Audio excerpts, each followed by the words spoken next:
Sebuah tragedi di Colorado mengguncang Amerika.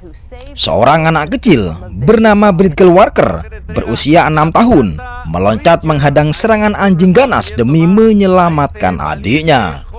Wajahnya hancur, namun keberaniannya membuat dunia terdiam. WBC terinspirasi dan mereka memberi nama sebuah divisi baru bernama Brit Gerwig.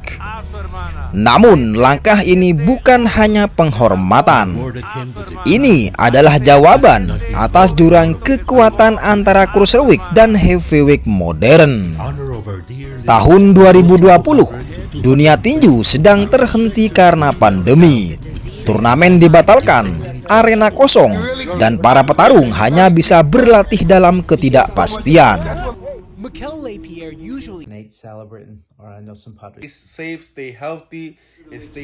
Namun di sebuah markas WBC di Mexico City, justru terjadi pertemuan penting yang tidak pernah dibayangkan penggemar sebelumnya. Pertemuan itu yang akan mengubah struktur tinju dunia untuk pertama kali dalam puluhan tahun. WBC mengumumkan berdirinya divisi baru pada 9 November 2020. Keputusan ini dirilis langsung oleh Mauricio Sulaiman, sang presiden WBC dalam konvensi pers resmi. Dan dengan pengumuman itu, sport combat tertua di dunia ini tiba-tiba memiliki divisi ke-18 dalam struktur WBC. Mereka terakhir kali menciptakan divisi baru pada era 1980-an hingga 90-an ketika cruiserweight dibentuk pada 1979. Super middleweight ditambahkan pada 1984, super welter dan super bantam berkembang sebelumnya. Artinya, sudah lebih dari 3 dekade olahraga tinju tidak mendapat kelas baru. Karena itu, lahirnya Brit Gerwig bukan hanya keputusan teknis, tapi guncangan besar dalam peta olahraga tinju dunia.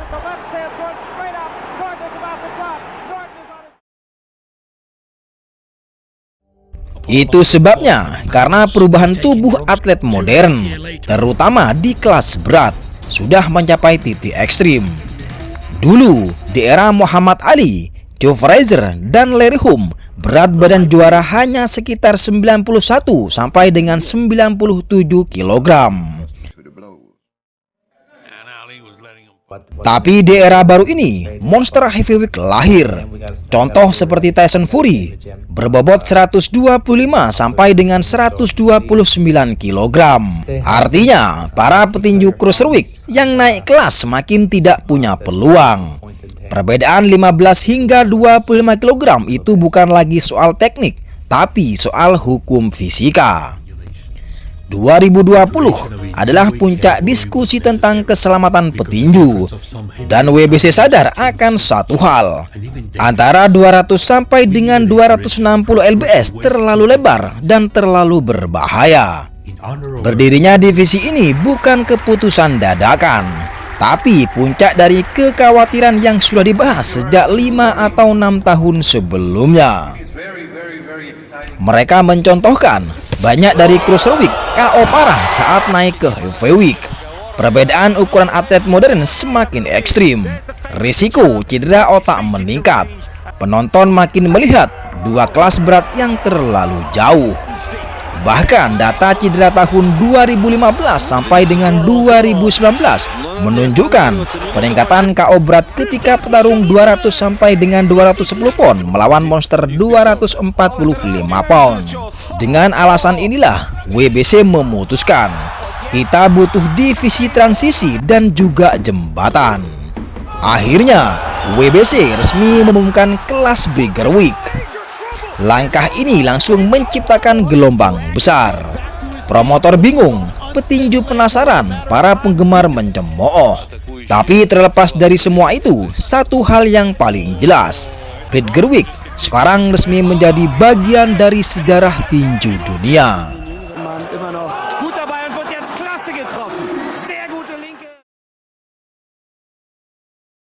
Di balik setiap divisi tinju ada angka, batasan berat, dan aturan.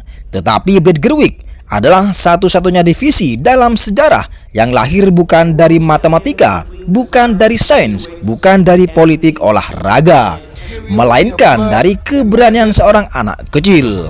Namanya Bridgel Walker, dan kisahnya membuat seluruh dunia terperangah. Hari itu di Wyoming, Amerika Serikat, Bridgel Walker yang baru berusia 6 tahun sedang bermain bersama adik perempuannya. Tiba-tiba seekor anjing pitbull lepas dan menerjang. Dalam sepersekian detik, anak sekecil itu memiliki dua pilihan: lari dan selamatkan diri, atau berdiri menghadang demi adiknya. Bridgel Walker memilih pilihan kedua. Pitbull itu menggigit wajah Bridgel, pipi dan bibirnya sobek, rahangnya rusak, bahkan dia mendapat lebih dari 90 jahitan. Namun yang membuat dunia menangis adalah ucapannya setelah itu. Kalau ada yang harus mati, aku pikir itu seharusnya aku. Itu bukanlah kalimat dari seorang prajurit perang, juga bukan dari kalimat superhero film. Ini kata-kata dari anak usia 6 tahun yang memilih berkorban. Begitu kisah Bridgel viral di seluruh dunia memberikan penghormatan. Karena keberanian seperti itu tidak bisa diajarkan, itu lahir dari hati. Mauricio Sulaiman membaca berita itu dan langsung tertegun. Dalam konferensi internal WBC, dia berkata, keberanian seperti ini lebih besar dari pukulan apapun yang pernah kita lihat di dalam ring. Ketika WBC menghubungi keluarga Bridgel untuk meminta izin, mereka terharu. Ayah Bridgel mengatakan, kami tidak pernah membayangkan sebelumnya. Keberanian Bridgel menjadi inspirasi di seluruh dunia. Dan sejak saat itu, nama Bridgel Walker tertanam dalam sejarah tinju.